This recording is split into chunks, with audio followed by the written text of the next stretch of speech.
Hello everyone, welcome to my class. And today's our topic is The Homecoming, written by Rabindranath Tagore. It is our chapter 3, Flamingo book. BSc BA BCom Part 1 syllabus. So let's start. Firstly, we know about the author. The author of The Homecoming is Rabindranath Tagore. He born 7 May 1861 and died 7 August 1941. He was a Bengali polymath who researched Bengali literature and music. He got Nobel Prize in Literature in 1913 for Gitanjali. We know the Bard of Bengal. It is the honor. Tagore introduced new prose in verse form and the use of colloquial language into Bengali literature, thereby filling it from traditional models based on classical Sanskrit. He was highly influential in introducing the best of Indian culture to the West and vice versa. And he is generally regarded as the outstanding creative artist of the modern Indian subcontinent. He was a poet, he was a musician, and he was an artist also. We know, very well known, we called Gurudev Rabindranath Tagore. Let's go on the story. So, about the story. The story Homecoming is a story of every 14-year-old boy who loves to have fun and dreams about going to big city, away from his village, a village that he takes for granted. It's a story about a single parent also, because the Fatik, who is the protagonist of this story, have only mother. His father was no more. So when Fatik, the protagonist of our story, is presented the idea of going away to Kolkata by his mother and his uncle, his excitement knew no bounds. He couldn't wait to reach there. But once he did, he realized that the gulf between dreams and reality is a big one. थोड़ी सी इस story को हम समझ लेते हैं. इस story का जो प्रोटैगोनिस्ट है वो है फटिक नाम का एक 14 साल का बच्चा. प्रोटैगोनिस्ट मीन्स जिसके इर्द गिर्द कहानी बुनी जाती है, जो कहानी का मेन कैरेक्टर होता है. तो फटिक एक गांव का जो बच्चा है, जो स्वच्छंद गांव में घूमता है, फिरता है, मस्ती करता है, बदमाशियां करता है. तो उसके अंकल उसको अपने साथ कलकत्ता ले जाने वाले होते हैं. अब उसके मन में बहुत सारी खुशियां होती हैं. उसे लगता है एक बड़ी सिटी, बहुत इंजॉयमेंट, बहुत मज़ा आएगा कलकत्ता में, और उसके एक्साइटमेंट की कोई बाउंडेज नहीं होती. वो समझ नहीं पाता कि मैं कितना जल्दी कलकत्ता पहुंचूं. और एक बार जब वो कलकत्ता पहुंचता है तो उसे रियलाइज़ होता है कि उसने जो सोचा था बड़े शहर के बारे में वो उतना अच्छा बिल्कुल भी नहीं है. ये तो एक जेल के जैसा है. तो चलिए इस स्टोरी की स्टार्ट करते हैं. जब आप इस स्टोरी को सुनेंगे, पढ़ेंगे, समझेंगे, तब आप अपने पास्ट में चले जाएंगे. Phatik Chakravarti was a ring leader among the boys of the village. A new mischief got into his head. There was a heavy log lying on the mud flat of the river, waiting to be shaped into a mast for a boat. He decided that they should all work together to shift the log by main force from its place and roll it away. The owner of the log would be angry and surprised, and they would all enjoy the fun. Everyone seconded the proposal, and it was carried unanimously. फटिक चक्रवर्ती था, वो अपने village में सभी जो children's थे, बच्चे थे, उनका रिंग लीडर था, मुखिया था. तो उसके माइंड में एक दिन एक मिसचिफ आइडिया, एक शरारत सूझी कि मस्त बनाने के लिए जो मस्तूल होता है, नाव का मस्तूल बनाने के लिए जो ये लॉग रखा है, लकड़ी का लट्ठा रखा है, इसे क्यों ना हम सब मिलके रोल करके वापस नदी में गिरा दें, इसकी जगह से हटा दें. तो जब उसका मालिक आके उसे ढूंढेगा, नहीं मिलेगा, परेशान होगा, तो हम सब इंजॉय करेंगे उसकी परेशानी को देख के. तुरंत में सारा आइडिया सभी बच्चों के बीच डिस्ट्रीब्यूट हुआ और सभी इसके लिए एग्री हो गए. सभी ने सहमति दे दी. But just as the fun was about to begin, Makhan, Fatik's younger brother, sauntered up and sat down on the log in front of them, all without a word. पर जैसे ही उनका ये आइडिया शुरू होता, वो लकड़ी के लट्ठे को रिवर में बहाते, तब तक माखन जो फटीक का यंगर ब्रदर था, छोटा भाई था, वो उस लकड़ी के लट्ठे के ऊपर बिना कुछ कहे बैठ जाता है। The boys were puzzled for a moment, अब कुछ देर के लिए जो बॉयज थे पजल्ड हो जाते हैं। He was pushed rather timid by one of the boys and told to get up, he remained quite unconcern.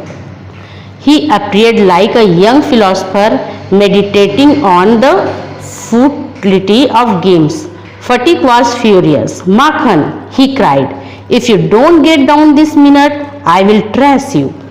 Makhan only moved to a more comfortable position. अब सभी बच्चे थोड़े परेशान हो गए। माखन बैठा हुआ है, अगर लकड़ी के लट्ठे को गिराते हैं तो माखन भी गिर सकता है, पर वो तो हिलने के लिए, उतरने के लिए तैयार ही नहीं हो रहा था। तभी फटीक चिल्लाता है कि माखन, अगर तुम इस लकड़ी के लट्ठे से नहीं उतरे तो हम सब मिलके तुम्हें गिरा देंगे। पर माखन बिल्कुल भी वहाँ से हिलता डुलता नहीं है, वो थोड़ा कंफर्टेबली बैठता है और अच्छे से। After then now if Phatik was to keep his regal dignity before the public, अब ये रीगल डिग्निटी मीन्स रिस्पेक्ट, अब ये तो फटीक के रिस्पेक्ट की बात हो गई थी पूरे पब्लिक के सामने। अगर माखन वहां से नहीं हट रहा था तो उसे इंसल्टी फील हो रही थी। It was clear he out to carry out his treat, but his courage failed him at the crisis. His fertile brain however rapidly seized upon a new maneuver which would discomfit his brother and afford his flowers an added amusement. He gave the word of command to roll the log and Makhan over together. Makhan heard the order and made it up a point of honor to stick on. अब fatigue को ये लगा कि ये तो उसकी insult हो रही है। वो माखन को समझाया, माखन नहीं समझा, तो उसने उसे फिर से कहा कि अगर तुम नहीं हटोगे तो हम लोग लकड़ी को पानी में बहा देंगे। माखन की भी अब ये रिस्पेक्ट की बात हो गई थी, तो वो और उसमें अच्छे से स्टिक होके चिपक के बैठ गया, नहीं हटना है मुझे करके। अब इधर माखन ने बच्चों को ऑर्डर दे दिया कि ठीक है, हम लोग लकड़ी के लट्ठे को गिरा रहे हैं, और लकड़ी का लट्ठा पानी में गिर जाता है और साथ में माखन भी। The boys began to heave at the log with all their might, calling out 1, 2, 3, go, and the word go, the log went in with it went Makhan's philosophy, glory and all. और जैसे ही बच्चों ने 1, 2, 3 गो कहा और गो शब्द सुनते ही लकड़ी का जो लट्ठा था वो नदी में चला गया, और लकड़ी के लट्ठे के साथ माखन की फिलॉसफी, उसकी ग्लोरी, उसका रिस्पेक्ट सब नदी में चला गया। All the other boys student themselves hoarse with delight, सबको बहुत मजा आया, सभी बच्चे बहुत खुश थे, एकदम डिलाइटफुल थे। But Phatik was little frighten, पर फटीक को थोड़ा डर लगा। He knew what was coming, अब उसे पता था आगे क्या होने वाला है। And sure enough Makhan rose from mother earth blind as fate and screaming like the furies. He rushed at Fatik and scratched his face and beat him and kicked him, and then went crying home. The first act of the drama was over. अब माखन उठता, उसे लड़ाई किया, उसको नोचा और उसके बाद चिल्लाते हुए मम्मी के पास चला गया। अब ये ड्रामा का एक पार्ट खत्म हो चुका था। अब फटीक को पता था जब वो घर जाएगा तो उसे बहुत सारी डांट मिलने वाली है मम्मी से। Phatik wiped his face, Phatik ने अपने चेहरे को पोंछा and set down on the as of the second barge, एक जो धंसा हुआ नाव था उसके साइड पे, कोने पे जाके वो बैठ गया। ऑन द रिवर बैंक, नदी के किनारे, and began to chew a piece of grass, और एक घास के टुकड़े को चबाने लगा। A boat came up the landing at a middle aged man with grey hair and dark moustache step on shore. तभी वहां पे एक मिडिल एज का आदमी पहुंचा जिसके हेयर ग्रे थे और उसकी जो मूछें थी वो डार्क थी, और उसने he saw the boy sitting there doing nothing, उसने एक बच्चे को देखा जो बैठा हुआ है और कुछ नहीं कर रहा था, अपना फटिक था वो। In asked him where the Chakravarti live, और उनसे पूछता है चक्रवर्ती कहाँ रहते हैं। Phatik went on chewing the grass and said over there. अब फटिक ग्रास को च्यू करते हुए, चबाते हुए बस एक साइड इशारा कर दिया कि वहां पर। But it was quite impossible to tell where he pointed. The stranger asked him again, उस स्ट्रेंजर ने फिर से पूछा क्योंकि उसे क्लियर नहीं हो पा रहा था कि कहाँ पे। ही swung his legs to and fro on the side of the barge and said go and find out। उसे बहुत बुरा लग रहा था क्योंकि वो तो टेंशन में था, घर पहुंचने पे मम्मी से उसको डांट मिलने वाली है। तो थोड़ा झल्लाते हुए वो कहता है कि गो एंड फाइंड आउट, जाओ और ढूंढ लो। And continue to chew the grass as before, और पहले के जैसे उस घास को फिर से चबाने लगा। But now a servant came down, पर उसी टाइम एक नौकर आया उसके हाउस से। एंड टोल्ड फटिक, और फटिक से कहने लगा कि हिज मदर वांटेड हिम, उसकी माँ ने उसे बुलाया है। फटिक रिफ्यूज टू मूव, फटिक उसके बात को रिफ्यूज करना चाह रहा था क्योंकि उसे पता था डांट तो अच्छे से पड़ेगी। But the servant was the master of the occasion, पर उस नौकर को अच्छे से पता था कि कैसे ऐसे ओकेजन पे कैसे रिएक्ट करना है। ही टुक फटिक अप रफली, उसने फटिक को बहुत ही रफली पकड़ा। एंड कैरीड हिम, और उसे कैरी करते हुए ले गया। Kicking and struggling in important rail. When Phatik came into the house, और जैसे ही फटिक उस हाउस में पहुंचा, अपने घर में पहुंचा, हिज मदर सा हिम, उसकी माँ ने उसे देखा। सी काउड आउट एंग्रली, वो बहुत ही गुस्से में बोली so you have been hitting Makhan again, तो तुमने माखन को फिर से पीट दिया। Phatik answered indignantly no I haven't, who told you that, नहीं नहीं मैंने उसको नहीं मारा है, आपको किसने कहा। His mother shouted don't tell lie you have, झूठ मत बोलो मुझसे, तुम मारे हो। फटिक सैड सडनली, तभी फटिक अचानक कहता है I tell you I haven't, मैंने आपसे कहा ना मैं नहीं हूँ। यू आस्क माखन, आप चाहो तो माखन से पूछ लो। But Makhan thought it best to stick to his previous statement. He said yes mother Phatik did hit me. अब तो माखन का भी टाइम आ गया, माखन भी कहने लगा हम फटिक ने ही मारा था मुझे। फटिक पेशेंस वॉज ऑलरेडी एग्जॉस्ट, अब उसका जो पेशेंस था वो पूरा ख़त्म हो चुका था। He could not hear this injustice, वो इस इनजस्टिस को, अन्याय को नहीं सह पाया। He rushed a Makhan and hammered him with blows. अब फटिक ने क्या किया, फिर से उसको हैमर जैसे मार दिया। Take that he cried and that for tells lie, मारते मारते कहने लगा ये ले ये ले ये ले, जो तू झूठ बोल रहा है ना उसके लिए और ले। माँ के सामने और पीट दिया माखन को फटिक ने, क्योंकि वहाँ पे अन्याय हो रहा था ना, थोड़ी सी गलती तो माखन की भी थी। His mother took Makhan side in a moment and pulled Phatik away, beating took Makhan side in a moment and pulled Phatik away. उसकी मम्मी ने तुरंत माखन का साइड लिया और फटिक को खींच के अलग किया। Begin him with her hand, और उसे बीट करने लगी, मारने लगी। When Phatik pushed her aside she shouted out what you little villain you hit your own mother.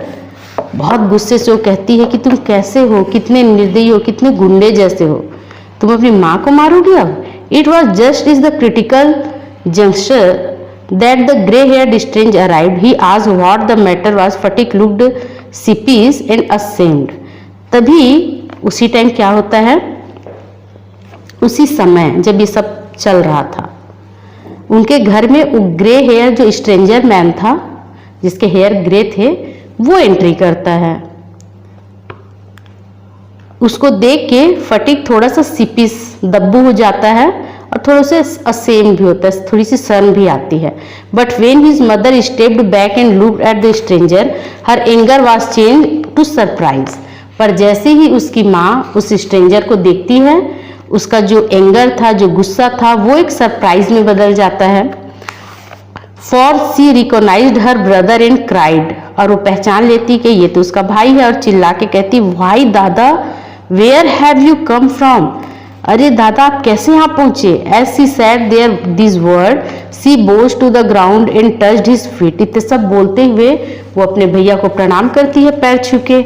Her brother had gone away soon after she had married and he had started businesses Bombay.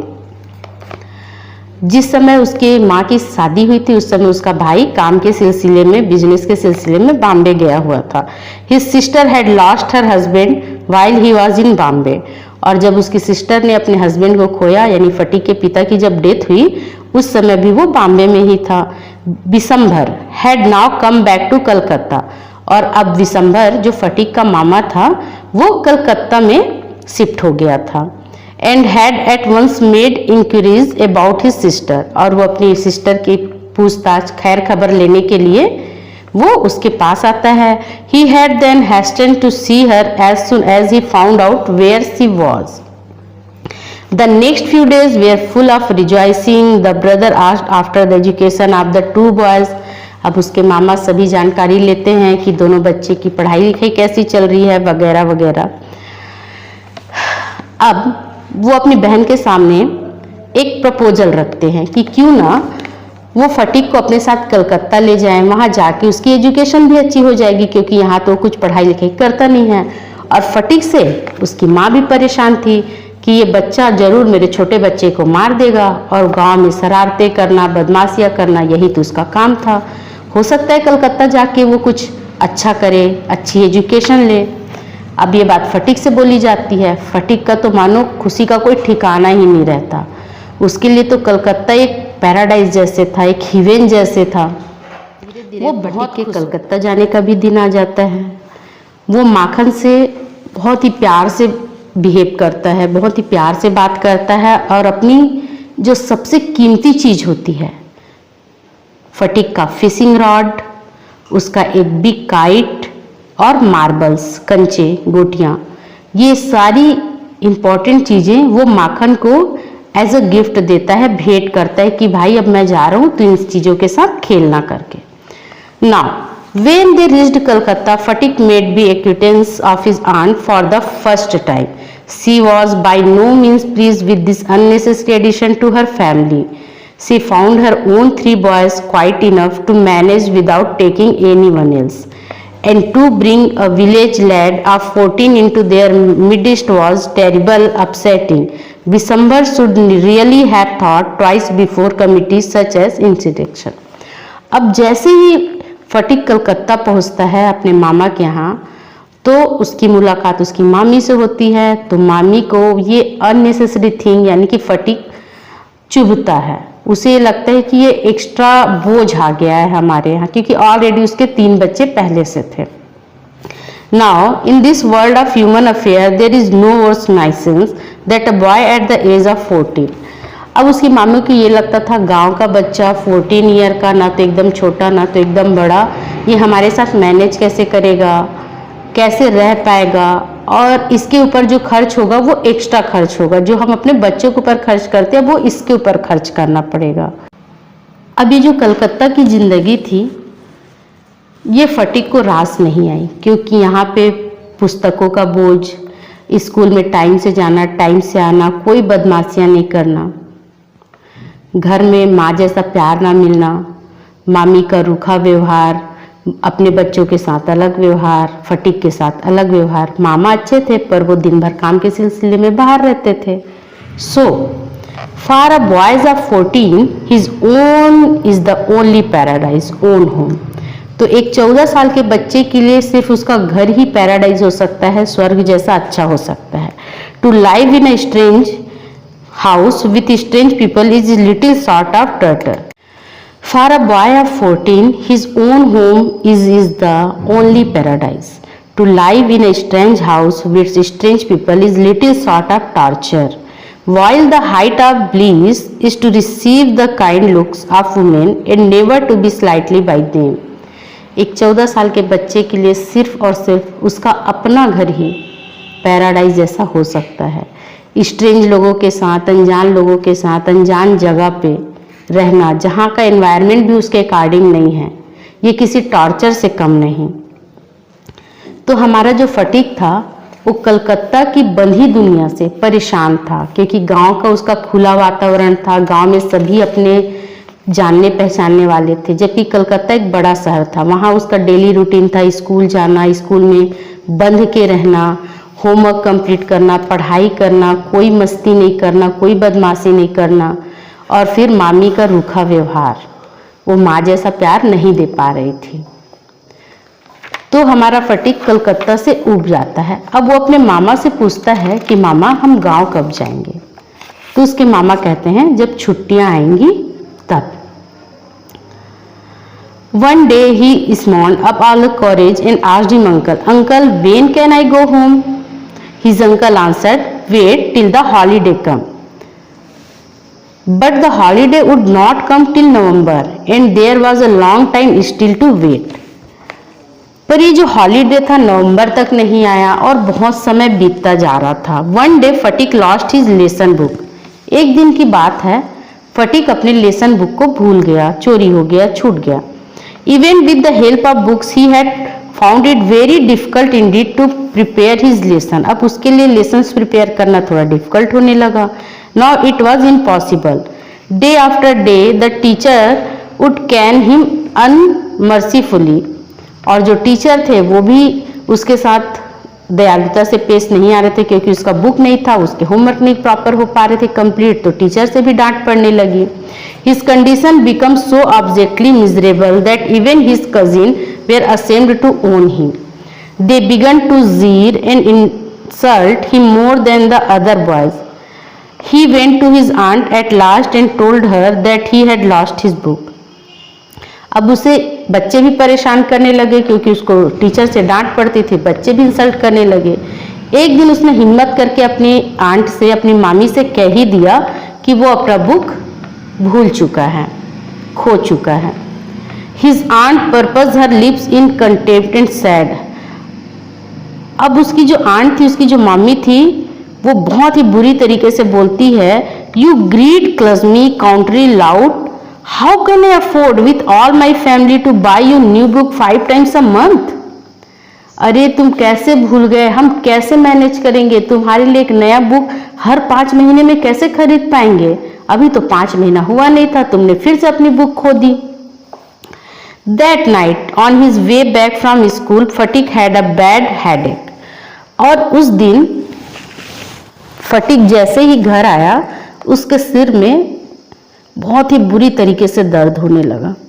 With a fit of shivering, he felt he was going to have an attack of malaria fever. और उसे malaria का attack आया। His one great fear was that he would be nauseous of his hand.